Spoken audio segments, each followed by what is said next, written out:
What up, guys? It's November 22nd, and we took some days off to just kind of chill over the weekend and enjoy this little bit of this Thanksgiving weekend, pre-weekend, and we're back to business now. Okay, so we're full on back to normal business, talking stocks, talking moves, talking the market, the overall market. So let's get to it, all right? Before we do, of course, please hit that like button, hit subscribe.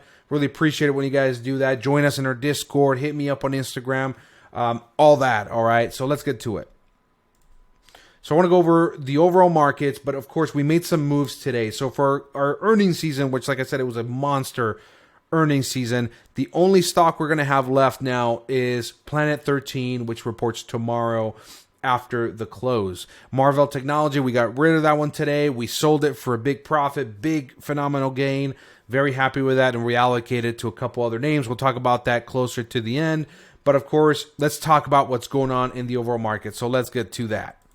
So let's start with the charts. I'm not going to pull up the charts, but essentially here I want to point to the Dow Jones number here, 35,619, S&P 4682, NASDAQ 15,854, okay, and the VIX up 7% on the day, okay. The VIX being up 7% is a big warning indicator that something went wrong in the day, okay, and pretty much it has to do with the NASDAQ, and actually that's not the NASDAQ, that's the S&P. Let's go to the NASDAQ. So then the NASDAQ give us a fake out today, total fake out. You can see here on a 5-day chart that it pretty much was kind of hovering here, went up on the day today. We see the 1-day chart try to fake us out in the morning, and then in the afternoon, we got pretty much just wrecked in the midday to late afternoon. So not a good day for the NASDAQ. That causes a lot of our stocks to get hit, okay, but that's only today's story. When it comes to the overall market story, we're looking at some really nasty and fast rotations. And of course, rotations are when money flows out of one sector into another very fast, and it kind of obliterates stocks in the meantime. This is the reason we see Palantir, we see Teladoc, we see Donkey Kong, Draftkings, PayPal, Disney, the ARK funds just get obliterated today and all throughout the last couple of weeks, really. And there's a reason for that. And of course, we have to be able to track the rotations to do that. Let's go over tracking rotation real quick. I think that'll be very valuable and tell you guys how I track these rotations. So here we have a little bit of a screenshot of, not a screenshot, but a display of my Fidelity app. And this Fidelity app here, I have my ETFs that are circled here and what the ETFs are listed here, okay? And with the ETFs, what I do is I track them based on percentage of performance, okay? I can track those that are doing bad first or the ones that are doing good, but I usually like to keep it this way. But essentially for today, it shows me that, for example, the VIX was doing well. I like to keep the VIX there for context. And the Gush ETF, which is the Direction Daily S&P Oil and Gas Exploratory ETF, up almost 3% of the day. That's a big move. And the XLE, that's the Energy SPDR Fund. That's energy meaning oil and gas, up almost 2% a day and 1.5% for the financial and bank sectors ETF. So financials and energy stocks are those that got benefited today. So in order to benefit those, money has to flow out of somewhere else. And of course, it's flowing out of the cloud names for almost 4%. Out of the cloud computing ETF. We got some stuff moving out of online retail. That's like your Amazon type stocks. Then we have your biotech ETF. That's kind of like your Eli Lilly, your Johnson & Johnson, your Merck, AbbVie, those kinds of stocks. And then the SMH, the Vanex Semiconductor ETF, one of the biggest ETFs in the world here, down 1.5%. That's your AMD, Skyworks, Marvell, and all those kinds of stocks. Semiconductor stocks in that ETF, of course. So that's kind of how I track the sort of, daily rotations of the market. But there's a bigger story to that, of course. And stocks like Palantir help us tell that story. We can see how Palantir over the last 6 months on a 6-month chart, it's just been, this roller coaster ride. And here we're seeing the recent action just falling off a cliff after reported earnings. Just painful to watch at 2065, okay? Palantir, we own it for the account. We're not letting that one go. That is a long-term hold. We own it at about $10 a share. So I don't have a problem with this stock and the way that it's doing that right. The price action of the stock at the moment, Not concerned with it at all. I would add to my position somewhere around 18 or under, maybe 1850 or less. I would consider adding to my position. The lower it goes, the more I would consider adding to Palantir. But if you do not have a position, I've said it before, under 22, I think you're totally safe to open a position on Palantir if you have a long-term mentality. If you're looking for 2024, 2025, no doubt this is a good add right here. I'll give you as another example here, Beyond Meat. Beyond Meat just falling off a cliff here also on a 6-month chart. Nothing but negative on Beyond Meat. They have no pricing power. They have no new innovation. Their management cannot execute to save their life, so they're going to be severely punished. Thank God we got rid of Beyond Meat a while ago when we realized management is just not doing it, not getting the job done. So we were able to recognize that and bounce before we lost any money. We actually made just a little tiny bit, but we moved that into Tattooed Chef, which we'll talk about that on a later video. But Beyond Meat, yeah, we dodged the bullet there. We also have stocks like Disney. Disney, you guys can see here for this chart is just awful as well, and I think it represents a good entry point, but at the same time, Disney Plus is lagging, so it has problems with competitiveness of Disney Plus and the amount of competition. Cannot handle inflation through its parks, the pricing power of its toys and all the merchandise that they sell. It's just not there, and they're probably going to be victim to the supply chain issues. So definitely going to be punished there. So that's essentially the common denominator I want to show here. Which essentially the common denominator I'm trying to show is that stocks need pricing power.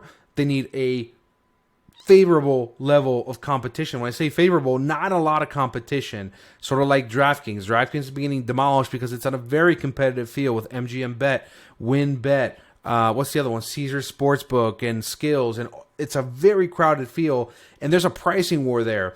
So the market is not tolerating stocks at the moment. Stocks that have no competitive advantage or stuck in a pricing war. Also stocks that cannot handle inflation, that they cannot pass on inflation to the consumer the way that Home Depot has shown us that they can do, and they've been very much rewarded for being able to pass on inflation to their customers. Now, Walmart beat up for the opposite reason we talked about in the last video. But of course, pricing power, inflation, and ability to cope with supply chain issues, that's the common denominator for the market. On a little bit of a side note, there's been talk about tax loss harvesting for this time of year. I can see that happening. I don't see tax loss harvesting, which is kind of like selling stocks that you have to kind of shore up your tax deductions. I don't see that being as a big driver of selling, especially not this time of year. Or I could see that this time of year a little bit, but I don't see it as this big this big force turning the cog of inflation and interest rates and what's coming with the Fed and the news of the Fed with the Brainard and Jerome Powell news. So I don't see that having a lot of effect there. So I'm not even going to bother talking too much about tax loss harvesting. But enough of that stuff. I know you guys get bored with that. Now let's talk about the good part. What do we do today? Sells, buys, more, adding to our positions. What do we do starting with Marvell Technologies? So we sold this position. I started first on the day kind of like, I'm going to trim it, see if I can just shuffle some money around. But then I thought, look, I'm up 94% on this position. I'm not going to be a hog. You know how they say, bears make money, bulls make money, hogs get slaughtered. I don't want to be a hog. I don't want to say, hey, I want to see that 100 even before I sell it. I'm just going to sell it. I'm going to get rid of the position. I'm going to allocate money where it makes sense, where it has more upside than what's already been done there. The easy money's already been made in Marvell Technology. It does report earnings later, but I think essentially it might be another stock that just probably more than likely gets hit after earnings, the same way all these other tech names have been getting hit because of higher inflation. So I'm going to allocate Marvell Technology with a sell at $74, 94% return on investment, and I'm going to allocate it to other names such as Teladoc Health. Okay, in this position we started today. This is a stock that I've been watching for a while. I think if you guys see my post a while back on Instagram, I added this one to our watch list about maybe 4, 5, 6 weeks ago. And I like the level that it's at now. When it fell under 110, I became very interested in Teladoc. And this is, of course, a high-growth telemedicine name, along with its Livongo franchise. Very successful franchise. It's a stock, Livongo, that I wanted to invest in before they were acquired by Teladoc, before they ran from like $13 a share to like 150. Amazing company. So very happy to own some Teladoc for the long term here. This is also a ARK investment. Kathy Wood name. You guys can see here, like right here, the name, Kathy Wood. And she has a big position. It's one of the biggest position in ARK-K, I believe, and about almost 4%, 3 to 4% of the overall ARK-K fund. And she's made buys about 140, 150 range, guys. So she's not having a good day with Teladoc. I am, though, and I'm buying those shares any day of the week under 110. Another stock that we initiated a position today. This is brand new holding, PayPal Holdings, of course, and we started this position about 187 for about 35 shares, I believe, and we can continue to build this position as we go forward and make it bigger and bigger if it keeps getting demolished. If you guys see here a 6-month chart, it's just a demolished, completely messed up stock by the market. It reported Q3 earnings. The market didn't like those earnings. Also saw some downgrades from these financial institutions. And I believe these downgrades and the bad news have taken their toll, and they're mostly priced in. Of course, I welcome the stock to go lower, maybe into the 170, 160 range. Then we can really get busy buying PayPal. But at the moment, I'm okay with the 35 share position. At the moment, about maybe $5,000 position. And if it takes off, fine, so be it. If not, we'll be buying more PayPal in the future. This is a powerhouse financial tech company that's going to keep growing. It's going to keep innovating, and they're a leader in their field. So very happy with our purchase of PayPal today. All right, guys, another move. We sold Skyworks Solutions. Skyworks is one that's a little bit disappointing of a stock. I thought that it'd be a $200 stock very easily. The market doesn't appear to like it. The execution there, along with their exposure to Apple, it's sort of seen as a negative, I think, and it shouldn't be seen as a negative. So at the end of the day, this is more of a substitution play. I took my Skyworks Solution money and put it into Teladoc, and I think that has more of a capability to 3-4x in Teladoc than in Skyworks Solutions. So that's why we made the move. I'll be watching Skyworks in the future. I'm not going to let it go just forever and forget about it. I think that we can add under 145, 140, and pick it back up later if we need to. Now, another move, guys. Told you guys, a lot of moves today, monster moves. Got Draftkings on the chopping block. So with Draftkings falling under 40, I'm a buyer any day, all day. You guys know, if you guys follow me, I'm cheap. I like stocks to be cheap. And today I made some buys. But it was very reassuring that insiders are buying up Draftkings as well. Let me show you guys. So here we have Simply Wall Street, which I like using from time to time, just to kind of see a couple of different measurements that I like on stocks. We see here November 17, November 15.